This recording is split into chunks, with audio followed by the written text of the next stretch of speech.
Berxwedana Mîrê Koran û Şikefta Casenayê. Hogir berbîr. Di kuraya dîroka Kurdan de dibin siya çiyayê bilind di nav dengê bayê û lêdana axê de destanek bêdem deng vedide. Ev destan ne tenê binivîsên li ser keviran hatiye neqişandin, ne jî tenê çîroka qehremanan e. Ev strana bêdawî ya agrê azadiyê ye ku ruhê wê ji nifşekî bo nifşekî din tê veguhestin, lêgerîna bêwestan a gelê Kurd ji bo rûmet û xweseriyê ye. Di nav xetên herî geşên vê destanê de çîroka Mîrê Koran Mîr Muhemmed ku ji çiyayên bilind ên Rewanduzê bilind dibe û Şikefta Casenayê ku di nav kuraya erdnîgariya Silêmaniyê de veşartiye cih digirin. Her çend bi sed salan dijminên cuda û serdemên guherbar şevdûr bin jî ev her du sembol mîna şaxên heman çemê giyanê bêdawî yên Berxwedana Kurdan hildigirin.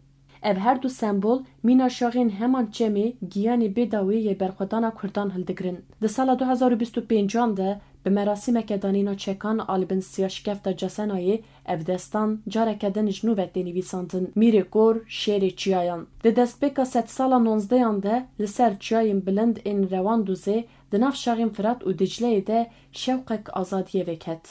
Mîr Muhemmed ku wekî Mîrê Koran dihat nasîn, di ciwaniya xwe de yek ji çavên xwe winda kir, lê dîtina giyanê wî asoyek bêsînor qebûl kir. Di demeke ku bayên navendîbûna Osmanî hewl didan mîrektiyên Kurdan yek bi yek daqurtînin li hember vê bahozê rawestiya. Kargehên çêkirina topan ava kir. Eşîr dibin yek alêde kom kir û bi artêşeke modern bêdengiya çiyayan şikand. Bi pêngavên xwe yên wêrek ji Musulê heta Bexdayê textê împaratoriya Osmanî hejand. Dengê wî ne tenê di guhên dijminan de lê di dilê hemû welatparêzan de jî deng veda. Di sala 1836 de dema ku bi zincîra hate girêdan, laşê wî bêdeng ma. Lê ruhê wî wekî bayekî azad li çiyayan belav bû. Mîrê Koran bu sembola serhildanên Kurdan, dilekî wêrek ku xewna welatekî xweser di nav xwe de hildigirt. Navê wî veguherî efsaneyekê, çirûskek nevemirî ya agrî azadiyê ku ji nifşekî bo nifşekî din hate veguhestin. Şikefta Casenayê parêstgeha Berxwedanê. Sed salek şûn de dibin siya çiyayên Silêmaniyê de mîna bêhineke ku di dilê çiyê de veşartiye Şikefta Casenayê derket holê.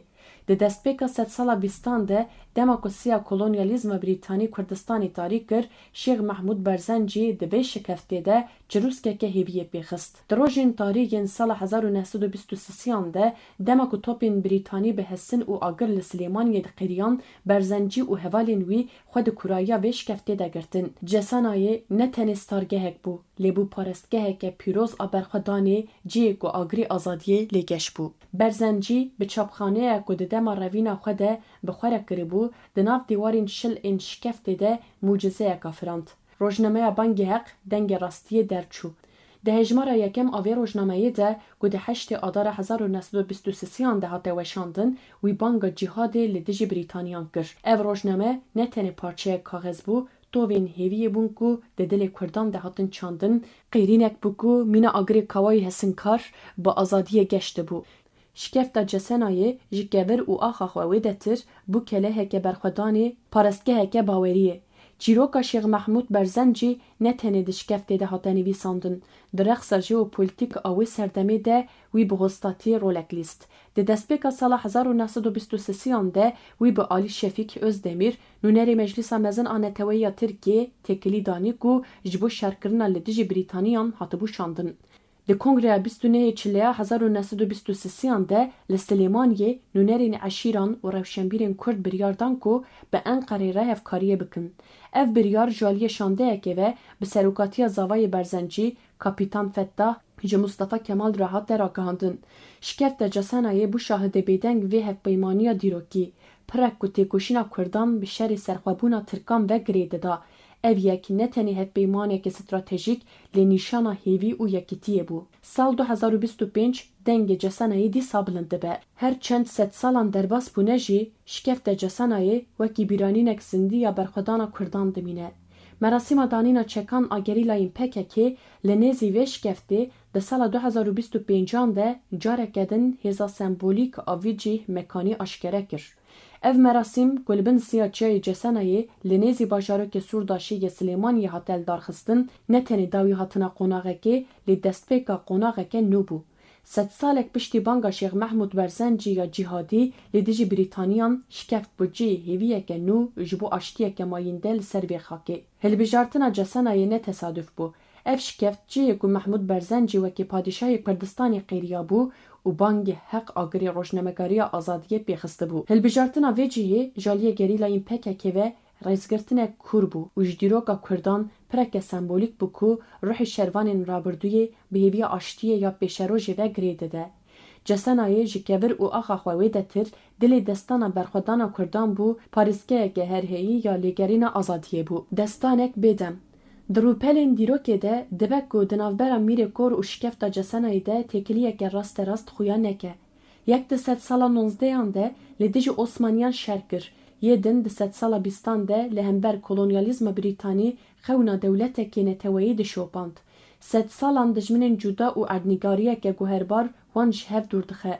Li tiştê ku wan dike yek, armanca azadiyê û rihê heman xakê ye. Mîrê Koran sembola şûr û wêrekiyê bû Şikefta Casenayê keleha pênûs û baweriyê. Yek şêreke ku li lûtkeyên Rewanduzê diqîre.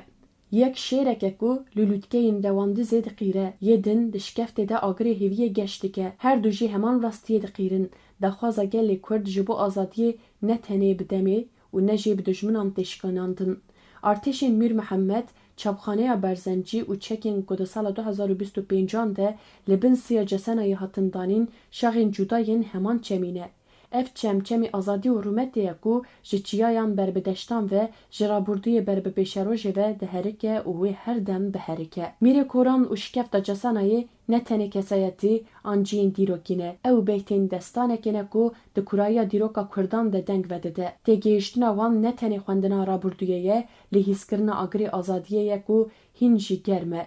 Ev destan dîne bîra me ku Berxwedan ne tenê bi şûr û mertalan lê bi pênûs, peyv û hêviya aştiyê jî tê nivîsandin.